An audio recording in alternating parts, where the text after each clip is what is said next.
Playoff Jimmy is one of the funniest nightmares in NBA history, because every few years, some team looks at Jimmy Butler and goes, yeah, I don't know if this guy is really worth building around. Then the playoffs start, Jimmy turns into a damn movie character, and everybody acts shocked again. Like, bro, how many times does this man have to prove it? Giannis and the Bucks were in serious trouble because Jimmy just took over the whole series like it was personal. And the wild part is, this is not new. He has been doing this for years. So the real question is not, how is Jimmy Butler doing this? The real question is, why the hell did so many teams give up on him? Because when you look back at his career, it is actually crazy. The Bulls moved on from him. The Timberwolves moved on from him. The Sixers picked other guys over him. And every single time Jimmy left, the team looked messy, and Jimmy went somewhere else and made them look dumb. The Sixers choosing the Ben Simmons and Tobias Harris direction over Jimmy still looks insane. But honestly, this whole disaster started in Chicago. And that is where the Bulls really fumbled. Because the Bulls have been stuck in front office chaos basically since Michael Jordan left. After The Last Dance, Chicago acted like breaking up a dynasty was no big deal. Like, yeah, we just won 6 rings, but whatever, we can rebuild this easily. That was over 2 decades ago. And how has that rebuild been going? Exactly. People always say Jordan was leaving anyway, or he was done, or the team had to move on. But then the documentary came out. We give you 1 year contract to try for 7. Would I sign for 1 year? Yes, I would have signed for 1 year. He believed they could have gone for 7. That changes the whole story. The Bulls did not just lose a dynasty, they helped kill it early. Then years later, they somehow got another tough two-way star in Jimmy Butler. Not Michael Jordan, obviously, relax, but a guy who had the exact kind of attitude Chicago fans usually love.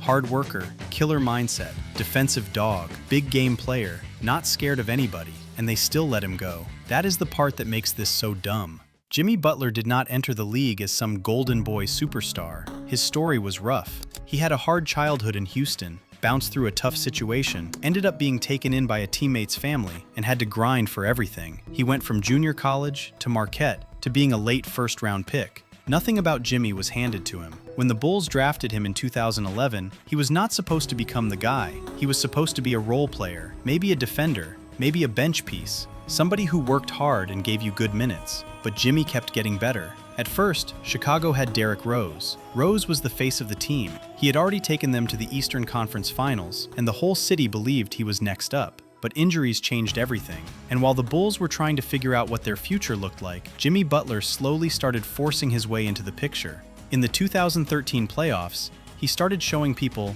oh wait, this dude is not just a hustle guy. He was defending elite players, playing heavy minutes, and looking like somebody who could actually handle pressure. He even had moments guarding prime LeBron James, which is basically basketball hell, and Jimmy did not look scared. That was the first sign. Then in 2015, he fully broke out. He went from being a solid player to a real star. His scoring jumped. He became an all-star. He won Most Improved Player. And suddenly, with Derrick Rose still fighting injuries, Jimmy Butler became the most reliable star on the Bulls. At 25 years old, Chicago had a two-way all-star in his prime. That is not easy to find. And in the playoffs that year, Jimmy was hooping. He helped Chicago beat Milwaukee, then they had LeBron and the Cavs in trouble. This is the part people forget.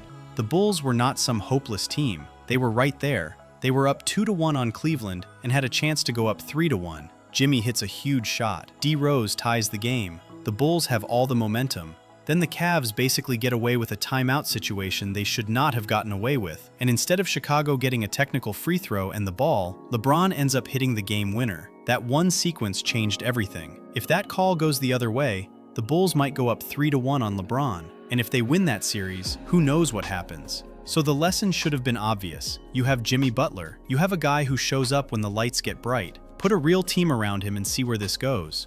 But the Bulls front office looked at that situation and somehow made the weirdest decisions possible. They had a young star in his prime, and instead of building smart around him, they started doing random old name shopping. They moved on from Derrick Rose and Joakim Noah, which made sense if you were officially handing the team to Jimmy. But then what did they do? They signed Dwayne Wade and Rajon Rondo. Like, what are we doing here? That was not some clean, modern roster built around Jimmy's strengths. That was just throwing names together and hoping it looked cool on paper. And of course, the locker room got messy. The team struggled. The young guys were inconsistent. Jimmy and Wade called them out for not caring enough. Then Rondo fired back on Instagram. Fred Hoiberg looked like he did not have control. And suddenly, the whole conversation became about Jimmy being difficult. This is where the media label started. Cocky, bad teammate, locker room problem, hard to deal with. But here's the thing, sometimes a guy is not being toxic. Sometimes he is just calling out the dumb shit everybody else is ignoring. And that became the pattern with Jimmy Butler's whole career. He would point out a problem, the team would get uncomfortable, the front office would pick the softer path, Jimmy would get moved, then later everybody would realize Jimmy was probably right. Chicago chose Fred Hoiberg's vision over Jimmy Butler. Let that sit for a second. They traded Jimmy to Minnesota for Zach LaVine, Chris Dunn, and Lauri Markkanen. At the time, people tried to talk themselves into it. New era, new coach, new timeline, fresh start.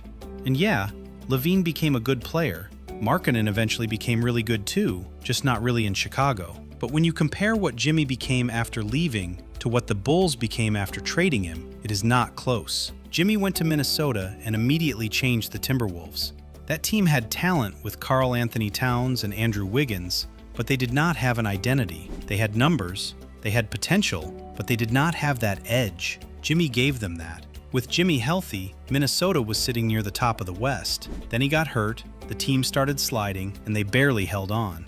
Still, he dragged them to the playoffs for the first time in 13 years. 13 years. That is not a small thing. But instead of treating Jimmy like the guy who finally made them serious, Minnesota gave Andrew Wiggins the max and did not want to fully commit to Jimmy. That is when Jimmy basically said, "All right, this is stupid." And then came the most Jimmy Butler moment ever, the practice.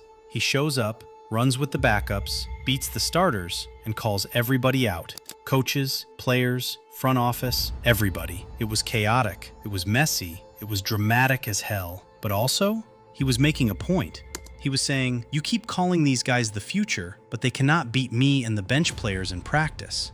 That is brutal. Minnesota finally traded him to Philadelphia, and for a minute, it looked like he found the right place. Because Jimmy and Joel Embiid actually made sense. Both competitive, both emotional, both not afraid to say what they think. And on the court, the Sixers looked dangerous. That 2019 Sixers team was legit. They pushed the eventual champion Raptors to the final seconds of Game 7. If Kawhi Leonard's shot bounces out instead of in, maybe Philly wins that series. Maybe they go to the finals. Maybe the whole NBA timeline changes. And Jimmy was huge for them. He was their closer. He was their adult in the room. He was the guy they could trust late in playoff games. So naturally, the Sixers let him walk, because of course they did. Instead of choosing Jimmy, they leaned into Ben Simmons and paid Tobias Harris. And this is where it gets even worse, because Jimmy was already seeing the Ben Simmons problem before the rest of the world fully admitted it. He knew the fit was weird. He knew the mentality was questionable.